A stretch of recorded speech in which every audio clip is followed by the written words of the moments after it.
Kindle audio book සාඩම්බරෙන් ඉදිරිපත් කරයි. Tell me your dreams.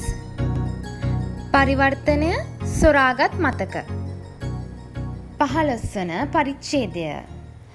San හොසේ ඉක්මනින්ම සැනකිලි නගරයක පෙනුම ගත්තේය. ලෝකෙ වටේම මාධ්‍ය නගරයට ඇදී ආවේය. හැම හෝටලයක්ම පිරී ගිය නිසා සමහර මාධ්‍යවේදීන්ට දුර තිබුණු සැන්ටා ක්ලේරා, සනීවෙල් හා පෑලෝ ඇල්ටෝ නගරවල නතර වෙන්න සිදු වුණේය. ඩේවිඩ් මාධ්‍යවේදීන් වට කර ගත්තෝය. මිස්ටර් සිංග, අපිට නඩුව ගැන කියන්නකෝ. ඔයා ඔයාගේ සේවාදායකව වැරදිකාරයක් නෙමෙයි කියලාද ආයාචනා කරන්නේ? ඔයා ඇෂ්ලි පැටර්සන් සාක්ෂි කූඩුවට නගනවද? දිස්ත්‍රික් නීතිඥයා නඩුවක් තියන්න නැතුව අඩු වරදක් පිළිගත්තොත් අඩු දඬුවමක් දෙන විදිහේ ගිවිසුමකට එන්න ලෑස්තියෙන් හිටියා කියන්නේ ඇත්තද? ડોක්ටර් පැටර්සන් එයාගේ දුවගේ පැත්තට සාක්ෂි දෙනවද? ඔයාගේ සේවාදායකවත් එක්ක සමුග සාකච්ඡාවකට මගේ සංගරාව ඩොලර් 50000ක් දෙන්න ලෑස්ති. මිකී බ්‍රෙනන් පිටුපසිනුත් මාධ්‍ය ගියේය. මිස්ටර් බ්‍රෙනන්, ඔයා නඩුව ගැන වචන කීපයක් කියන්න කැමතිද? රූපවාහිනී කැමරා දෙසට හැරුණු බ්‍රෙනන් සිනාසුනේය. ඔව්. මට මුළු නඩුව ගැනම වචන 5කින් කියන්න පුළුවන්. අපි නඩුව දිනන්න තමයි යන්නේ. වෙන කියන්න දෙයක් නැහැ. පොඩක් ඉන්න. ඔයා හිතනද මිස් පැටර්සන්ට පිස්සු කියලා? රජයේ මරණ දඬුවම ඉල්ලන්නද යන්නේ? ඔයා මේක පැහැදිලි තීරණයක් ගන්න පුළුවන් නඩුවක් කියලා කිව්වද?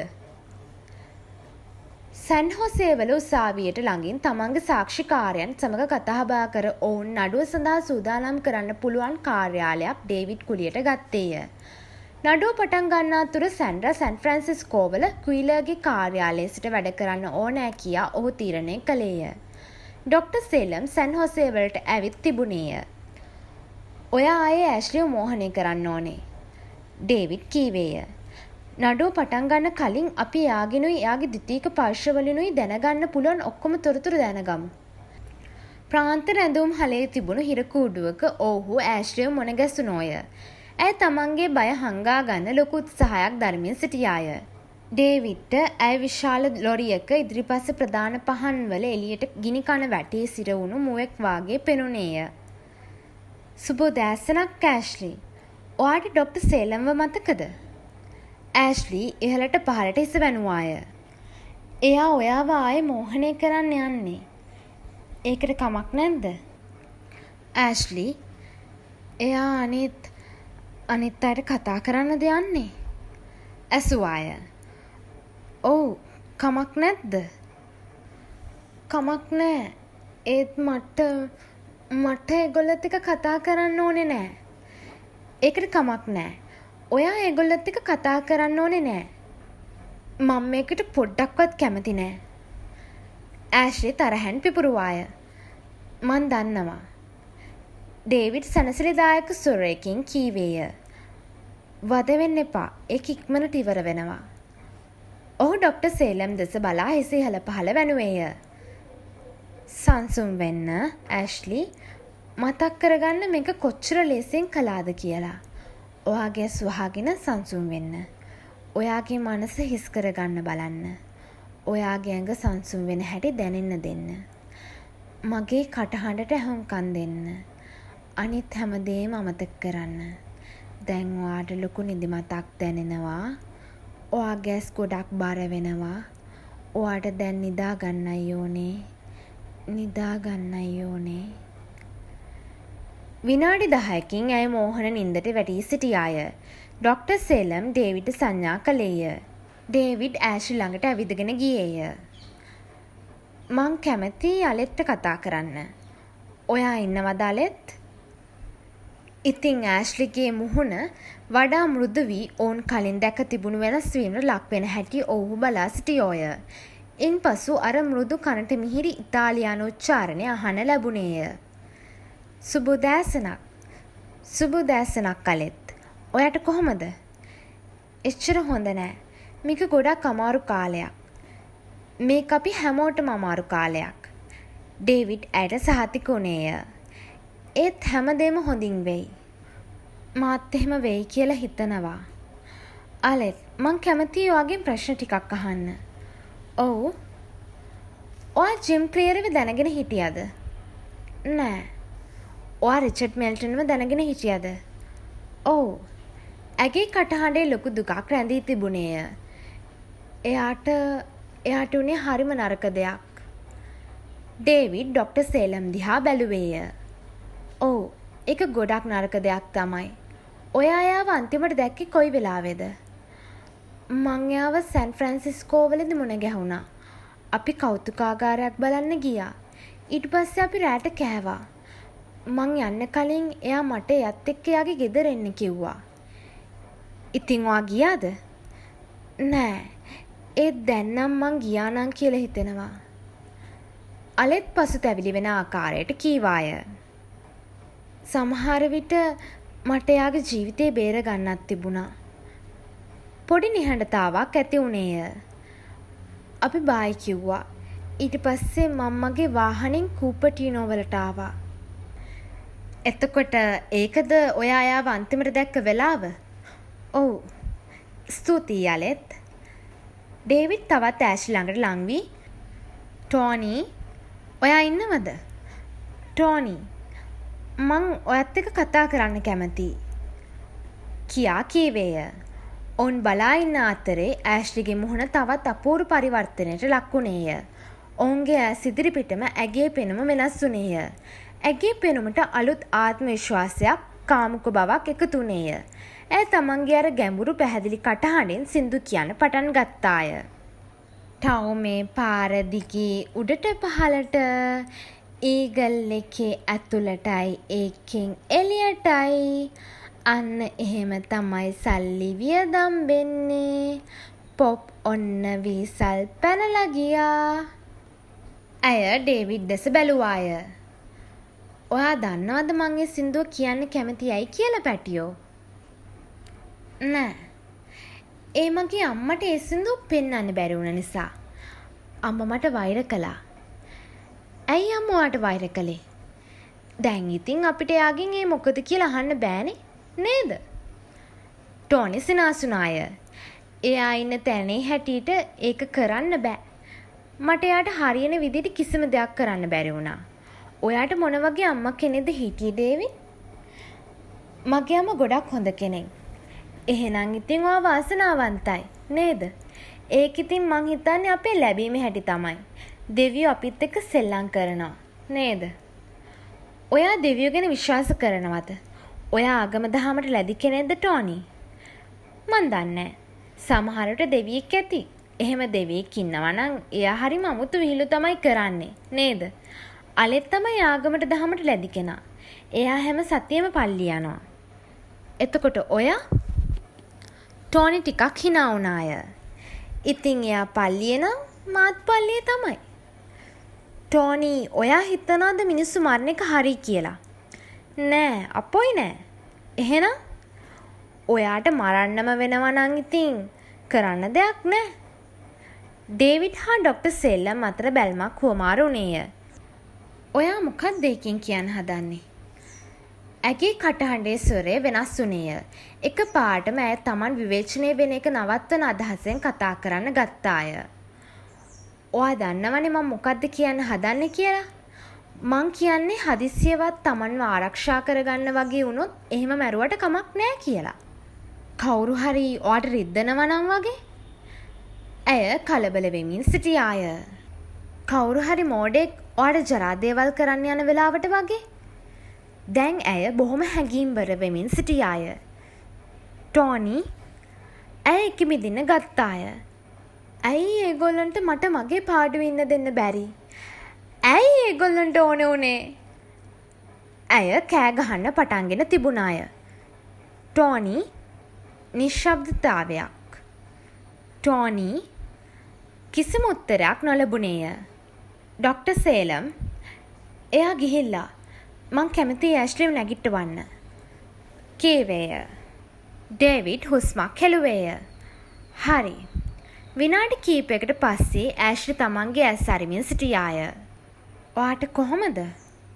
ඩේවිඩ් ඇසුවේය. මහන්සි. වැඩේ හරියට වුණාද? ඔව්, අපි අලිට්ටයි ටෝනිටයි කතා කළා. එයාලා මට දැනගන්න ඕනේ නෑ. හරි. ඇයි ඔයා දැන් ගිහින් ටිකක් විවේක ගන්න නැත්තේ?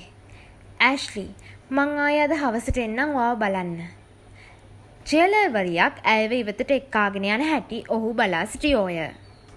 ඩේවිඩ්, ඔයාට එයාව සාකි කූඩට නක් ගන්න වෙනවා. එහෙම කළොත් ලෝකින් ඕනම ජූරියකට ඒත්තු ගන්නන්න පුළුවන් වෙයි. ඩොක්ටර් සේලම් කීවේය. මං ඒ ගැන ගොඩක් හිතුවා. ඩේවිඩ් කීවේය. මං හිතන්නේ මට එක කරන්න පුළුවන් කියලා. ඩොක්ටර් සේලම් මොහොතක් ඔහු දිහා බලා සිටියේය. ඇයි බැරි? පැමිණිලි නීතිඥයා බ්‍රෙනින් හිතක් පපුවක් නැතුව ප්‍රශ්න අහන කෙනෙක්. එයා ඇශ්ලිව විනාශ කරලා දායි. මට එහෙම වෙන්න ඉඩ දෙන්න බෑ. නඩුවේ ප්‍රාරම්භක නඩු ඇසීම පටන් ගන්න දවස් දෙකකට කලින් ඩේවිඩ් හා සැන්ඩ්‍රා කුයිලලා සමග රෑකෑම ගනිමින් සිටියෝය. අපි වින්ඩම් හෝටලේ කාමරයක් වෙන් කරගත්තා. ඩේවිඩ් කීවේය. මැනේජර් මට විශේෂයෙන්ම උදව් කළා. සැන්ඩ්‍රාත් මාත් එක්ක ඉන්නවා. ටවුන් එක හිතා ගන්නත් බැරි තරමට සෙනගෙන් පිරීලා. දැන් ඔහොමනම් එමලි කීවාය. නඩුව පටන් ගත්තාම කොහොම වේද කියලා නිකන් හිතලා බලන්නකෝ. කුයිලර් ඩේවිඩ් දිහා බැලුවේය. මට උදව්වක් විදිහට කරන්න පුළුවන් දෙයක් තියෙනවද? ඩේවිඩ් තමන්ගේ හිස දෙපැත්තට සැලුවේය. මට ලොකු තීරණයක් ගන්න තියෙනවා. ඇෂ්ව සාකි කෝටුවට නගන්නද එපාද කියලා තීරණය කරන්න ඕනේ. ඒක ගොඩක් අමාරු තීරණයක්. ජෙසි කියුලා කීවේය. ඔයා එහෙම කරත් ඉවරයි නොකරත් ඉවරයි. ප්‍රශ්නේ තමයි බ්‍රෙනන් ඇෂ්ලි කියන්නේ අනිත් අයට රිද්දවල සතුටු වෙන જાතියේ මිනිමරණ යක්ෂණයක් කියලා රූපයක් මවන්න යන එක. ඉතින් ඔය ඇෂ්ලිව සාකි කූඩුවට නැග්ගුවේ නැත්තම් ජූරිය තීන්දුවක් ගන්න ජූරි කාමරයට යන්නේ අන්නේ රූපේ ඔළුවේ තියාගෙන. අනෙත් අතට ඔයා මට කියලා තියෙන දේවල් වල හැටියට ඇෂ්ලිව සාකි කූඩුවට නැග්ගුවොත් බ්‍රෙනන් එයාව විනාශ කරලා දායි. බ්‍රෙනන් හදන්නේ යාගේ ප්‍රවීණ වෛද්‍ය සාක්ෂිකාරයෝ ගෙන්නලා බහුපෞරුෂ ආපාදේ කියන්නේ ලොකු බොරුවක් කියලා කියන්න. ඔයාට තියෙන්නේ හැමෝටම මේක ඇත්ත ලෙඩක් කියලා ඒත්තු ගන්නන්න. මං එහෙම තමයි කරන්න හිතාගෙන ඉන්නේ. ඩේවිඩ් කීවේය. ඔයා දන්නවද මගේ හිතට වද දෙන්නේ මොකක්ද කියලා ජෙසි? මේ ගැන හැදිලා තියෙන විහිළු අලුත්ම විහිළුව තමයි මට නඩුව අහන තැන වෙනස් කරන්න ඕන වුණා කියන එක. ඒත් පස්සේ මං හිතාගත්තලු එහෙම වෙන තැනක් ඕනේ නෑ කියලා. මොකද ඇෂ්ලි කාව හරි මරපු නැති තැනක් ඉතුරු වෙලා නැති නිසා. ඔයාට මතකද ජොනි කාසන් ටීවී එකේ හිටපු කාලේ? එයා ගොඩක් විහිළු කරා වගේම එයා හැමතිස්සෙම මහත්තයෙක් වගේ හොඳට හැසිරුණා. ඒකට හරියන්න දැන් රැට යන ෂෝ ඔක්කොම කරන අය හරිම දුෂ්ටයි. අනෙත් අයව අමාරුවේ දාන විදියට ඒගොල්ලෝ කරන විහිළු හරිම වනචරයි. ඩේවිඩ්. ඔව්. තත්ත්වය ඔයිටත් වඩා නරක වෙන්නයි යන්නේ. ජෙසි කියුලා සෙමින් කීවේය. තමන්ට උසාවි යන්න තියෙන දවසට කලින් දවසේ ඩේවිඩ් සිංගට නිදාගන්න බැරි වුණේය. ඔහුට තමන්ගේ හිත ඇතුලේ කැරකෙන ඍණාත්මක සිතුවිලි අයින් කරගන්න බැරි වුණේය. අන්තිමේදී නින්දට වැටෙන විට ඔහුගේ හිත ඇතුලේ තිබුණු කටහඬක් ඔයා ඔයාගේ අන්තිම සේවාදායිකාව මැරෙන්න ඉඩ දුන්නා. ඔයා මෙයාවත් මැරෙන්න ඇරියොත් එහෙම කියා කියනවා ඔහුට ඇසුනේය. ඔහු දාඩියෙන් නැහැවීගෙන ඇඳ උඩ ඉඳගත්තේය. සැන්ඩ්‍රාගේ ඇස් ඇරියාය. ඔයා හොඳින්ද? ඔව්. නෑ මං කොහොමද මෙතනට ආවේ?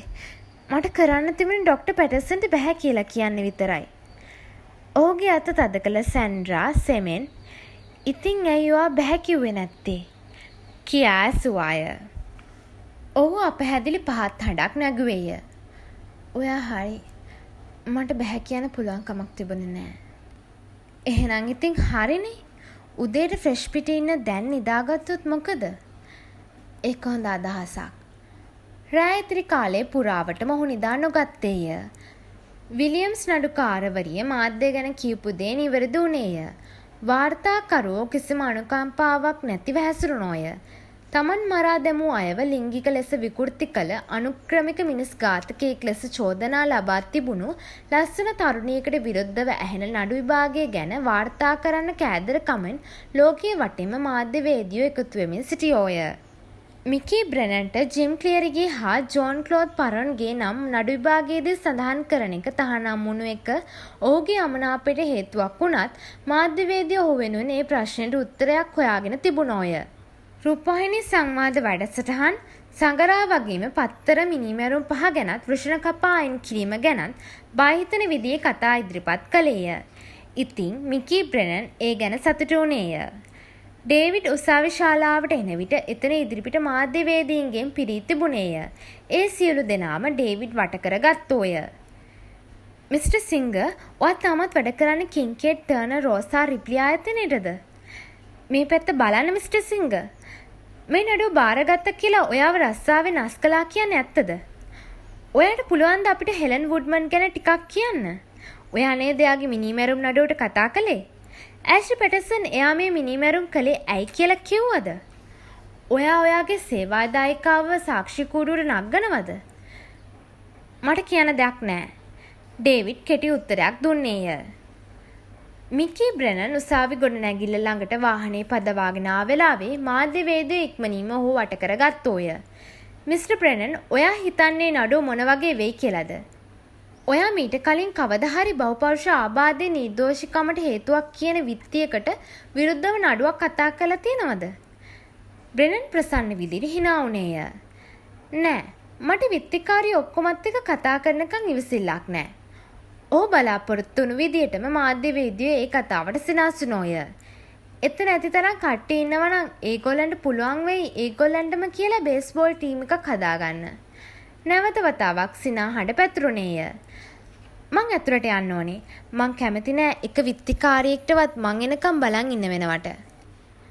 විලියම්ස් නඩුකාරවරිය ජූරි සභිකයන් වෙන්න ඉඩ ඇති අයගෙන් සාමාන්‍ය ප්‍රශ්න ඇසීමත් එක්ක සිහිබුද්ධිය පිළිබඳ මූලික පරීක්ෂණය පටන් ගත්තාය. ඇය ප්‍රශ්න අසා ඉවරුණු පසු විත්තියේ වාරයත් ඉන්පසු පැමිණිල්ලේ වාරයත් ආවේය. ආධුනිකයන්ට නම් ජූරියක් තෝරන එක බොහොම ලේසි වැඩක් වගේ පෙනුනේය. හිතවත් වගේ පෙනෙන අයව ජූරි සභිකයෝ ලෙස තෝරා අනිත් අයව අයින් කර දමන්න. ඇත්තටම නම් සීබුද්ධිය පිළිබඳ මූලික පරීක්ෂණය කියන්නේ බොහොම පරිස්සමෙන් සැලසුම් කරන චාරිත්‍රයක්ය. පළපිරිතු නීතිඥයෝ ඔව් හා නැහැ කියා කෙලිම උත්තර දෙන්න පුළුවන් ප්‍රශ්න ඇසුවෝය. ජූරි සභිකයන්ට තමන් ගැන හා ඔවුන්ගේ ඇත්තම සිතුවිලි එළි වෙන විදියට කතා කරන්න ඉඩ දෙන සාමාන්‍ය ප්‍රශ්න පළපුරුදු නීතිඥයෝ ඇසුවෝය. මිකී බ්‍රෙනන්ට හා ඩේවිඩ් සිංගර්ට ජූරිය තේරීම ගැන තිබුණේ දෙආකාරයක අදහස්ය. මේ නඩුවට බ්‍රෙනන්ට ඕනෑ වුණේ පිහියෙන් යන මරා දැමූ පිරිමි අයගේ වෘෂණ කපා අයින් කළ ගැහැණු කෙනෙක් ගැන අසා කම්පනයට පත්වෙන වගේම ඇයට තද අකමැත්තක් දක්වන පිරිමි අය බහුතරයකින් හැදුණු ජූරියක්ය. බ්‍රෙනන්ගේ ප්‍රශ්න සම්ප්‍රදායික විදියට හිතන අයව තෝරා ගන්න පුළුවන් ආකාරයට හැදුණු ඒවා වුණේය. භූතයෝ පිසාචෝ වගේම තමන්ගේ සිරුරේ තවත් පෞරුෂව ඉන්නවා කියා කියන අය ගැන විශ්වාස කරන්න ඉඩකඩ අඩු අය ඒ ප්‍රශ්නවලින් හඳුනා ගන්න උත්සාහ කෙරුණේය. ඩේවිඩ් බ්‍රෙනන්ගේ ක්‍රමයට සම්පූර්ණයෙන්ම විරුද්ධ වෙන ක්‍රමයකට ප්‍රශ්න ඇසුවේය. මිස්ටර් හැරිස් නේද? මං ඩේවිඩ් සිංගර්. මං තමයි විත්තිකාරී වෙනුවෙන් පෙනී ඉන්නේ. මිස්ටර් හැරිස්, මීට කලින් කවදා හරි ජූරියක ඉඳලා තියෙනවද? නෑ. මේ වගේ දෙයකට කාලය යොදවලා කරදර වෙන එක මං ගොඩක් අගය කරනවා. මේ වගේ ලොකු මිනිමැරුම් නඩුවක් බලන් ඉන්න ගොඩක් ආසෙතන වැඩක් වෙයි. ඔව්, මාත් හිතනවා එහෙම වෙයි කියලා. ඇත්තටම නම් මම මේ නඩු වෙනකම් බලන් හිටියා. එහෙමද? ඔව්. ඔයා කොහෙද වැඩ කරන්නේ මිස්ටර් හැරිස්? යුනයිටඩ් ස්ටීල් එකේ. ඔයයි ඔයත් එකට වැඩ කරන අයයි පැටර්සන් නඩුව ගැන කතා කරනවා ඇති කියලා මං හිතනවා. ඔව්, අපි ඒ ගැන කතා කළා. ඒක ඉතින් තේරුම් ගන්න පුළුවන්. හැමෝම මේක ගැන කතා කරනවනේ. මොකක්ද ඉතින් මේ ගැන තියෙන සාමාන්‍ය අදහස? ඔයාගේ යාළුවෝ හිතනවද ඇෂ්ලි පැටර්සන් වැරදිකාරී කියලා? ඩේවිඩ් ඇසුවේය. ඔව්, ඒගොල්ලෝ එහෙම හිතනවා කියලා මට කියන්න වෙනවා. ඉතින් ඔයත් එහෙම හිතනවද? පේන හැටියට නම් එහෙම වගේනේ. ඒත් අන්තිම තීරණයක් ගන්න කලින් ඔයා කැමති සාක්ෂි ඔක්කොම අහන්න. ඔව්, මං ඒව අහන්න. ඔයා සාමාන්‍ය මොන වගේ දේවල්ද කියවන්න කැමති මිස්ටර් හැරිස්? මං එච්චර කියවන්න කැමති නෑ. මං කැමති කැම්පින් යන්නයි, දඩයන් කරන්නයි, මාළු බාන්නයි තමයි. එලිමහනේ කාලය ගත කරන්න කැමති කෙනෙක්. රෑට කැම්පින් ගිහිල්ලා ඉන්නකොට අහස් දරු දිහා බලලා ඔයා ඒ වයේ අපි දන්නේ නැති ශිෂ්ටාචාර තියනවද කියලා හිතනවද? ඔයා ඔය කතා කරන යන පිටසක්වල යානා ගැන තියෙන පිස්සු කතා ගැනද? මං ඒ විකාර කිසිම දෙයක් විශ්වාස කරන්නේ නැහැ. ඩේවිඩ් විලියම්ස් නඩුකාරවරිය දෙසට හැරුණේය. නඩුවෙන් අයින් කරනවට කැමතියි ස්වාමීනි. ජූරිය තවත් කෙනෙක්ගෙන් කළ ප්‍රශ්න කිරීමක්. මිස්ටර් ඇලන්, ඔයා වැඩ නැති වෙලාවට මොනවද කරන්න කැමති? මං කැමති පොත් කියවන්නයි ටීවී බලන්නයි. මං කැමතිත් ඒවා කරන්න තමයි. ඔයා මොනවද ටීවී එකේ බලන්නේ? බ්‍රහස්පතින්දා රායට හොඳ වැඩසටහන් ටිකක් යනවා. ඒවයින් එකක් තෝරගන්න හරි අමාරුයි. channel ඔක්කොම හැම හොඳ වැඩසටහනක්ම එකම වෙලාවට දානවනේ. ඔයා හරි. ඒක හරිම අපරාධයක්. ඔය X-Files බලනවද? ඔව්, මගේ ළමයිකට ගොඩක් කැමතියි. එතකොට සබ්‍රිනා යෞවන මන්තරකාරී නාට්‍යයක් බලනවද? ඔව්, අපි ඒක බලනවා. ඒක හොඳ නාට්‍යයක්. ඔයා මොන වගේ පොත්ද කියවන්න කැමති? ස්ටීවන් කින්ගේ එතකොට ඇන් රයිස්ගේ වගේ පොත්? නියමයි. තවත් ප්‍රශ්න ජූරි සභිකයන්ගෙන් කළ ප්‍රශ්න කිරීමක්. මිස්ටර් මේයර්, ඔයා මොනවද ටීවී එකේ බලන්න කැමති? මිනිත්තු 60 ජිම් ලෙරර් කරන ප්‍රවෘත්තිපැය. එතකොට වාර්තා චිත්‍රපටි. ඔයා කියවන්න කැමති මොනවද? වැඩියෙන්ම නම් ඉතිහාස ගැන දේශපාලනය ගැන තියෙන පොත්. ස්තුතියි. කොහෙත්ම එපා. ප්‍රශ්නට ඇහුම්කම් දෙමින් තමන්ගේ මුහුණෙන් කිසිම හැඟීමක් නොපෙන්නා විලියම්ස් නඩුකාරවරිය තමන්ගේ විනිසුරු පීඨයේ ඉඳගෙන සිටියාය. නමුත් ඇය තමන් දිහා බලන හැම වේලාවකම ඇය තමන් ගැන දක්වන අප්‍රසාදයේ ඩේවිඩ්ට දැනුනේය. අන්තිම ජූරි සභිකයා තෝරා අවසන් වුණු පසු ජූරියේ පිරිමි අය 7 දෙනෙකුත් ගැහැණු අය 5 දෙනෙකුත් සිටියේය. බ්‍රෙනන් ජයග්‍රාහී විදියට ඩේවිඩ් දෙස බැලුවේය. එයා නම් උඩින්ම පරදින්නයි යන්නේ.